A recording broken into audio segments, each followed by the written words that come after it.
ఇదే కోవా బన్ 10 రూపాయలకి ఒక వలి అన్న వ్యక్తి తయారు చేస్తున్నాడు. కాబట్టి ఈ రోజు ఈ ప్రశ్నించే వాళ్ళందరూ ఎవరైతే ఉన్నారో, వలీకి సపోర్ట్గా మద్దతు పలుకుతున్న వాళ్ళందరూ ఎవరైతే ఉన్నారో, నేను వాళ్ళందరికీ కూడా సపోర్ట్ ఇస్తున్నా.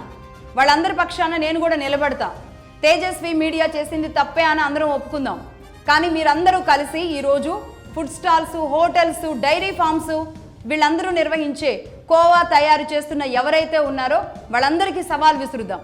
10 రూపాయలకి కోవా ఇస్తారా లేదా? 10 రూపాయలకి కోవా బన్నులు లాంటివి తయారు చేస్తారా లేదా?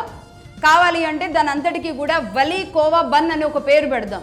వలీ కోవా బన్కి వలీ కోవా బన్ అనే పేరు పెట్టి 10 రూపాయలకి మాత్రమే అంటే వలీ లాంటి వ్యక్తి 10 రూపాయలకి ఇచ్చినప్పుడు పెద్ద పెద్ద వ్యాపార సంస్థలు ఎందుకు ఇవ్వకూడదు? అసలు 5 రూపాయలకే ఇవ్వాలి. ఇంకా వాళ్ళ వ్యాపారాలు బాగుంటాయి, వాళ్ళ దగ్గర ఎక్కువ మంది కొంటారు కాబట్టి 5 రూపాయలకే ఇవ్వాలి. ఈ డిమాండ్ని ప్రతి డైరీ సంస్థ, ప్రతి పాల వ్యాపారం చేస్తున్న సంస్థలన్నీ కూడా తీసుకురాగలవా? ఈరోజు ఈ విషయాలను కూడా ప్రజల్లోకి తీసుకెళ్లాల్సిన అవసరం ఉంది.